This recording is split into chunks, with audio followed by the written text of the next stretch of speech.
दोस्तों, जब बात होती है इन्वेस्टमेंट की तो हमारे सामने बहुत सारे ऑप्शंस आते हैं। कोई कहता है एसआईपी कर लो, कोई कहता है एक साथ लमसम अमाउंट इन्वेस्ट करो, तो कोई कहता है ये स्टॉक मार्केट छोड़ो, रियल एस्टेट में इन्वेस्ट करो, वहाँ असली पैसा है। और जब इतने सारे ऑप्शंस हमारे सामने आते हैं तो हम कंफ्यूज हो जाते हैं कि आखिर इन्वेस्ट करें तो कहाँ करें। तो वेल, अगर आप लोगों के यही सवाल है तो डोंट वरी, ये वीडियो आपके लिए ही है, क्योंकि आज के इस वीडियो में मैं आपसे डिटेल में SIP versus lump sum versus real estate के इन्वेस्टमेंट के बारे में बात करने वाला हूँ, जहां हम पिछले कुछ सालों का रियल डेटा लेकर देखेंगे कि आपके लिए क्या ऑप्शन बेस्ट रहेगा और कम से कम अमाउंट में भी हम कहां अपना पैसा इन्वेस्ट कर सकते हैं। बस आपसे एक रिक्वेस्ट है कि इस वीडियो को एंड तक जरूर देखें, क्योंकि इस वीडियो में मैं आपको कुछ ऐसे फैक्ट्स और डेटा बताने वाला हूँ जो आपने आज तक नहीं देखा होगा। और सारी कैलकुलेशन हम पिछले कुछ सालों के रिटर्न को लेकर करेंगे, जिससे कि आपको ये क्लियर आइडिया मिलेगा कि आपका पैसा आने वाले कुछ सालों में कितना गुना बढ़ सकता है। इवन आपकी छोटी से छोटी इन्वेस्टमेंट भी आने वाले कुछ सालों में कैसे आपको करोड़ों कमा के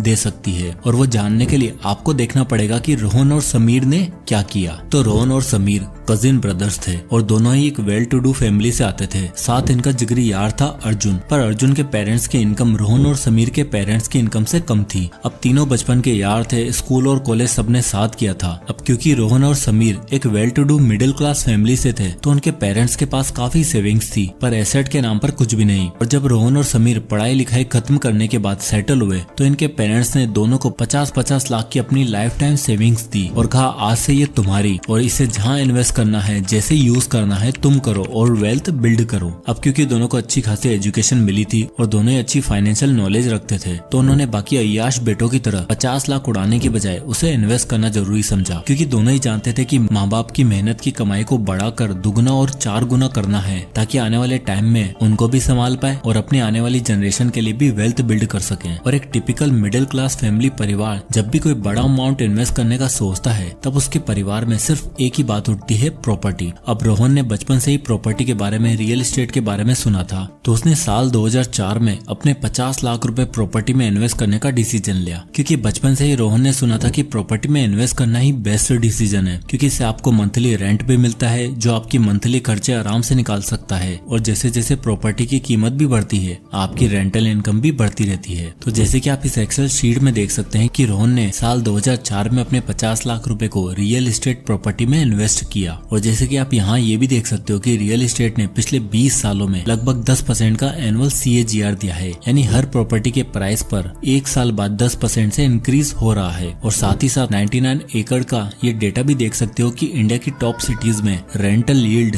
यानी आपकी प्रॉपर्टी पे आपको रेंट कितना मिलता है, वो परसेंटेज लगभग 2 से 3% तक का रहता है। तो आप यहाँ देख ही सकते हो कि ठीक 8 साल बाद यानी 2011 में रोहन की प्रॉपर्टी की वैल्यू 1 करोड़ प्लस हो जाएगी और उस पर मिलने वाला एनुअल रेंट होगा 3,21,000 रुपए, यानी देखा जाए तो महीने का 25 से 26,000 रुपए, जो रोहन को बिना कुछ किए मिल रहा था। अब रोहन का प्रॉपर्टी में इन्वेस्ट करने के पीछे कुछ इंपॉर्टेंट रीजन थे, जैसे नंबर 1 रेंटल यील्ड। 50 लाख की प्रॉपर्टी में इन्वेस्ट करते ही उसे एक पैसिव इनकम सोर्स मिला, जिसके लिए उसे ना ही मेहनत करनी पड़ी और ना ही 8-10 घंटे डेली लगाने पड़े। और वो पैसिव इनकम सोर्स था रेंट, जो महीने के आम खर्चे निकालने में काम आता रहेगा। प्लस बढ़ती प्रॉपर्टी प्राइस के साथ ये रेंट भी हर साल बढ़ता रहेगा। साथ ही इस रेंट के अलावा जो रीजन नंबर 2 था वो था स्टेटस सिंबल। रोहन को अब सभी दोस्त और रिश्तेदार पूछने लग गए थे, क्योंकि रियल एस्टेट में इन्वेस्ट करना आज भी एक स्मार्ट डिसीजन माना जाता है। साथ ही प्रॉपर्टी और रियल एस्टेट एक टेंजिबल एसेट है, तो लोग इसे देख सकते हैं और इससे आपकी तरक्की होती भी दिखती है। तरक्की के साथ रियल एस्टेट में इन्वेस्टमेंट करने से आपको रीजन नंबर 3 मिलता है और वो है सिक्योरिटी, क्योंकि रियल एस्टेट आपको एक सेंस ऑफ सिक्योरिटी देता है। अनलाइक बाकी सारे इन्वेस्टमेंट, इसमें आपको लॉस होने का डर थोड़ा कम रहता है और मुश्किल से कभी नेगेटिव रिटर्न मिलते हैं। जैसे कि आप रोहन की एक्सेल शीट में देख ही सकते हो कि 10 साल बाद उसकी प्रॉपर्टी की वैल्यू 1.2 करोड़ हो गई और 15 साल बाद 2 करोड़, और धीरे धीरे ये नंबर बढ़ता ही जाएगा। और यही ग्रोथ सबसे बड़ी सिक्योरिटी है जो आपके आने वाली फ्यूचर जनरेशन के लिए एक बहुत बड़ी इन्वेस्टमेंट साबित हो सकती है। Reason number 4 no special talent. Real estate में इन्वेस्ट करने के लिए आपको एक्स्ट्रा ऑर्डिनरी नॉलेज की जरूरत नहीं है, बल्कि आप मार्केट के नॉर्मल दावों पे सीख कर सही ढंग से रियल एस्टेट में इन्वेस्ट कर सकते हो। और सबसे बड़ी चीज reason number 5 long term asset. कोई भी इंसान रियल एस्टेट प्रॉपर्टी में शॉर्ट टर्म के लिए तो इन्वेस्ट नहीं करता। उसका गोल ये होता है कि आज प्रॉपर्टी खरीद ले, इसे आने वाली जनरेशन के लिए संभाल कर रखें और आने वाले समय में एक प्रॉपर्टी से मल्टीपल प्रॉपर्टीज बिल्ड कर पाए। तो रोहन ने अपने 50 लाख रुपए को प्रॉपर्टी में इन्वेस्ट किया और इसके पीछे रीजन भी बताए। पर समीर का सोचना थोड़ा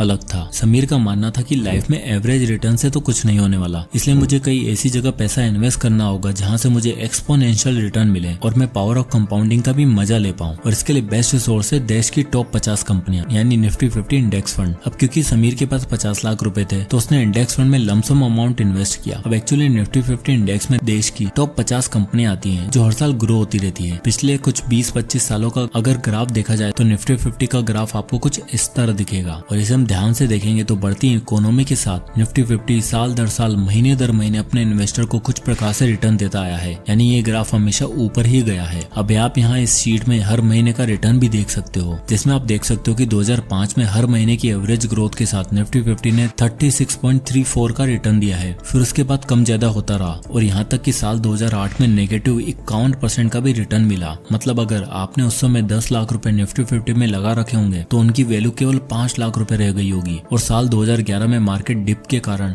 आपको नेगेटिव 24% का रिटर्न दिख रहा होगा। बट फिर भी इतने नेगेटिव रिटर्न के बावजूद भी अगर पिछले 20 सालों के रिटर्न का एवरेज लगाओगे तो निफ्टी 50 ने अपने इन्वेस्टर का पैसा 17% से ग्रो किया है। यानी नेगेटिव रिटर्न तो आए बट अगर आप 20 सालों तक इन्वेस्ट किए होते तो आपको एवरेज रिटर्न मिलता 17% का। तो इन सभी स्टेट्स को देखते हुए समीर ने अपना पैसा देश की जमीन पर लगाने की बजाय देश के बिजनेस पर लगाया। अब इस एक्सेल शीट में आप देख सकते हो जहां समीर ने अपने 50 लाख रुपए लमसम के रूप में निफ्टी 50 में लगाए हैं और उसे हर साल 2% का डिविडेंड मिल रहा है जो हर साल उसके बैंक अकाउंट में ऑटोमेटिकली क्रेडिट हो जाता है। तो 17% की एवरेज रिटर्न के हिसाब से मात्र 5 सालों में यानी 2008 में उसका पैसा डबल हो गया यानी 10 लाख रुपए और 10 साल में यानी 2013 में 2.3 करोड़, 15 साल बाद यानी 2018 में 5 करोड़ और 20 साल बाद यानी 2023 में उसकी टोटल इन्वेस्टमेंट की वैल्यू होगी 11 करोड़ रुपए, जिसमें उसे 2% का एनुअल डिविडेंड भी मिल रहा है। और 20वें साल में यानी 2023 में आप देख सकते हो कि समीर को साल का 22 लाख रुपए तो केवल डिविडेंड के रूप में ही मिल रहा है जो महीने का होता है लगभग 2 लाख रुपए। यानी बैठे बैठे उतने इनकम है जो आजकल एक MBA की भी नहीं होती। और वैसे तो इन दोनों भाइयों के परिवार में रियल एस्टेट की बातें होती रहती थी और रोहन ने कुछ वैसा ही किया, पर समीर का स्टॉक मार्केट या इंडेक्स फंड में पैसा इन्वेस्ट करने के पीछे कुछ बहुत स्ट्रॉन्ग रीजन थे। Reason number 1, low cost. अब अगर आप बाकी किसी भी इन्वेस्टमेंट को देखो उसे एक्वायर करने में आपको काफी ज्यादा पैसा देना पड़ता है।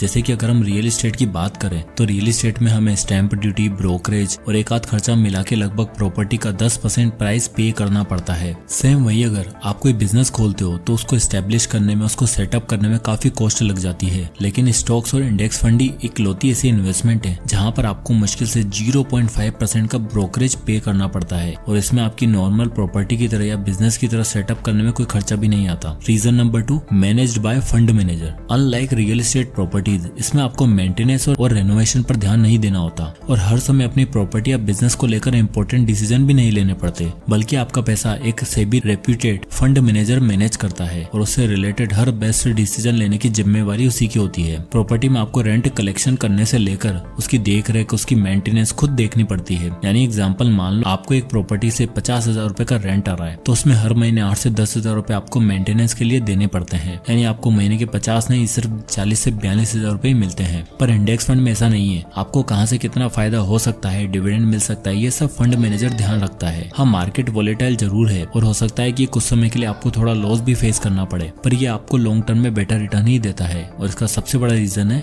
Reason number 3, fast forward economy. अब समीर ने अपने 50 लाख के लिए निफ्टी 50 इंडेक्स फंड इसलिए चूज किया क्योंकि इसमें देश की टॉप 50 ऐसी कंपनी आती हैं जो कई सालों से हमारी इंडियन इकोनॉमी की पिलर रही हैं और इन कंपनीज ने पिछले कई सालों में अपने इन्वेस्टर को काफी बेटर रिटर्न भी दिए हैं। साथ ही इंडेक्स फंड में इन्वेस्ट करने का एक बेनिफिट ये भी है, इसको मैनेज करने वाले लोग देश की उभरती हुई कंपनीज पर ध्यान देते हैं और अगर कोई कंपनी खराब परफॉर्म कर रही है तो उसे टॉप 50 की कैटेगरी से हटाकर ऐसी कंपनी को इंक्लूड कर देते हैं जो अच्छे रिटर्न दे रही होती है। और यही रीजन है कि लॉन्ग टर्म में इन्वेस्टर को हमेशा बम्पर रिटर्न ही मिलेंगे जैसे समीर को मिले। अब आप देख ही सकते हो नौकरी के साथ साथ उसके इन्वेस्टमेंट 11-12 साल बाद 2.5 से 3 करोड़ रुपए का नंबर क्रॉस कर चुकी होगी। यानी अब अगर वो चाहे तो मात्र 10 साल करके रिटायर भी हो सकता है क्योंकि उसका पैसा देश की जमीन पर नहीं बल्कि देश की अर्थव्यवस्था पर लगा है, जो आने वाले 20-25 सालों में दुगनी तेजी से बढ़ने वाली है। फास्ट फॉरवर्ड ग्रोथ के साथ इंडेक्स फंड हमें एक और बेनिफिट देता है, जो है रीजन नंबर 4, डाइवर्सिफिकेशन। ये है टॉप 50 कंपनी जहाँ पर आपका पैसा इन 50 कंपनियों में इन्वेस्ट होता है। लेकिन अगर हम बात करें रियल एस्टेट प्रॉपर्टीज की, तो इसमें आपको ज्यादा डाइवर्सिफिकेशन का ऑप्शन नहीं मिलता। आप एक प्रॉपर्टी के बाद तुरंत दूसरी प्रॉपर्टी नहीं खरीद सकते, और लोन लेकर ऐसा किया भी तो लेने के देने पड़ जाते हैं, यानी प्रॉपर्टीज एक जगह तक सीमित रह जाती है। पर इंडेक्स फंड आपको डाइवर्सिफिकेशन का पूरा फायदा देते हैं, और इससे होता ही है कि अगर आपको किसी भी इंडस्ट्री में लॉस होता है तो दूसरी इंडस्ट्री वो लॉस कवर अप कर देती है, और ओवरऑल आपकी इन्वेस्टमेंट सेफ रहती है। अब रोहन और समीर का देखा जाए तो दोनों अच्छे फैमिली बैकग्राउंड से थे, और दोनों की कहीं ना कहीं अपनी फैमिली से फाइनेंशियल सपोर्ट भी मिला, इसलिए वो 50 लाख रुपए इन्वेस्ट कर पाए, जिसमें से एक ने रियल एस्टेट में इन्वेस्ट किया तो दूसरे ने इंडेक्स फंड में, जो उन दोनों के हिसाब से बेस्ट डिसीजन था। पर इन दोनों का दोस्त अर्जुन, जो एक रिच फैमिली बैकग्राउंड से नहीं था और उससे कोई बड़ा अमाउंट भी नहीं मिला था, और आप में से मेजोरिटी लोगों के साथ भी ऐसा ही होगा कि हमारे पास इतना बड़ा अमाउंट नहीं है तो क्या करें। अब आप वही कर सकते हैं जो अर्जुन ने किया। अब उसने क्या किया, चलो देखते हैं।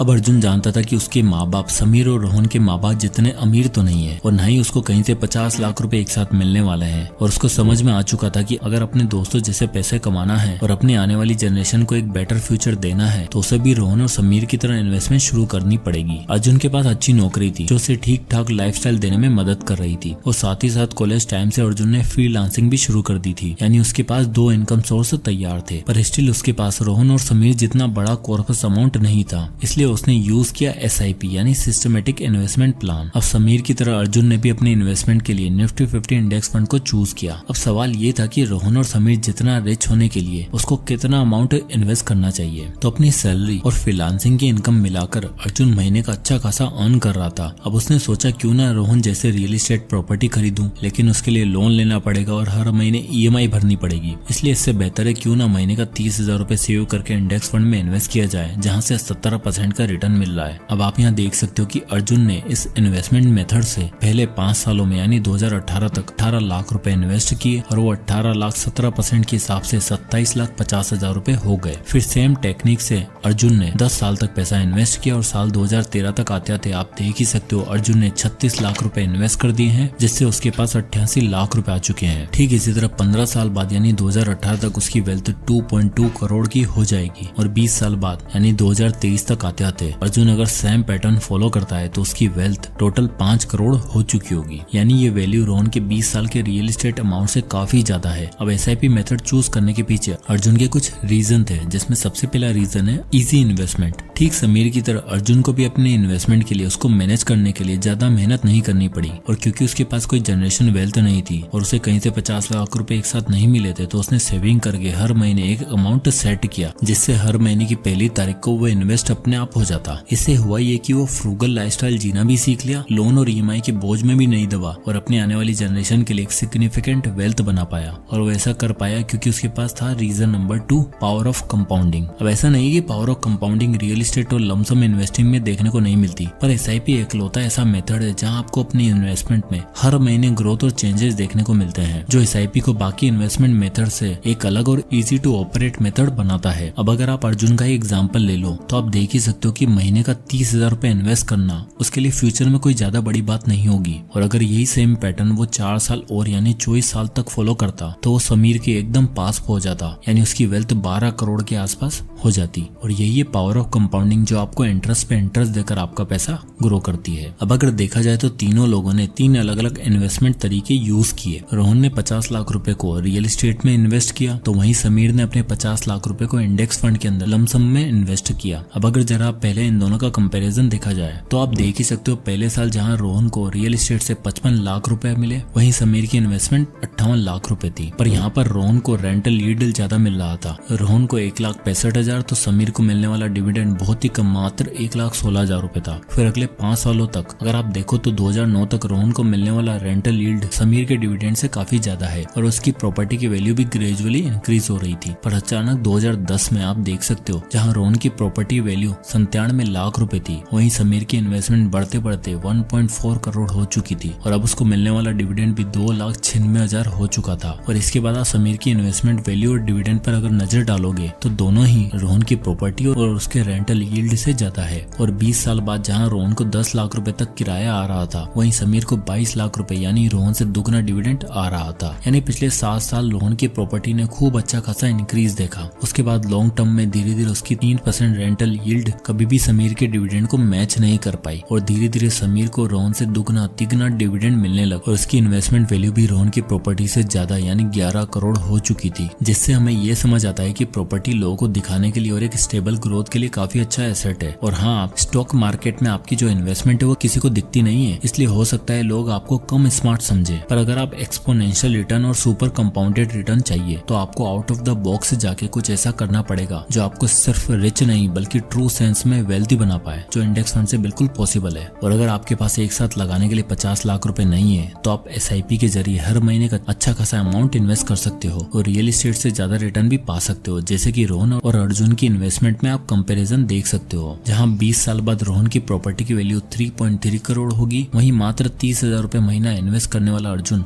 20 साल बाद 5.1 करोड़ का मालिक होगा। हमें मानता हूँ SIP में आप विड्रॉल नहीं कर सकते जैसे रोहन को अपनी रियल एस्टेट इन्वेस्टमेंट के साथ मिला, पर एक अच्छा खासा अमाउंट जोड़ने के बाद आप अपनी इन्वेस्टमेंट को SWP में डाल सकते हो और हर महीने 70 से 80,000 रुपए आराम से विड्रॉ भी कर सकते हो, ठीक उतना ही जितना रोहन को रेंट मिलेगा। और अगर हम समीर और अर्जुन का कंपैरिजन देखें तो आप देख ही सकते हो मात्र 30,000 रुपए महीने के अमाउंट से भी अर्जुन समीर की तरह स्ट्रेटेजिकली इन्वेस्ट करना सीख गया था। और क्योंकि समीर ने एक साथ 50 लाख रुपए इन्वेस्ट किए थे, इसलिए उसका हर अमाउंट अर्जुन का जस्ट डबल था। यानी 20 साल बाद अर्जुन की वेल्थ जहां 5 करोड़ थी, वहीं समीर की वेल्थ 11 करोड़ हो चुकी थी। पर अब जरा सोचो 30,000 और 50 लाख में कितना फर्क है, लेकिन इन दोनों के रिटर्न में सिर्फ 2x का फर्क है। और अगर अर्जुन महीने का 30,000 की बजाय थोड़ा ज्यादा इन्वेस्ट करता, लेट से 50 या 60,000 रुपए इन्वेस्ट करता, तो आप देख ही सकते हो इन दोनों की वेल्थ में बिल्कुल कोई फर्क नहीं था और अर्जुन के बाद 20 साल बाद 12 करोड़ का कॉर्पस होता। और ये सुपर कंपाउंडिंग का है पावर, जो आपको सिर्फ और सिर्फ स्टॉक मार्केट और इंडेक्स फंड में देखने को मिलेगा।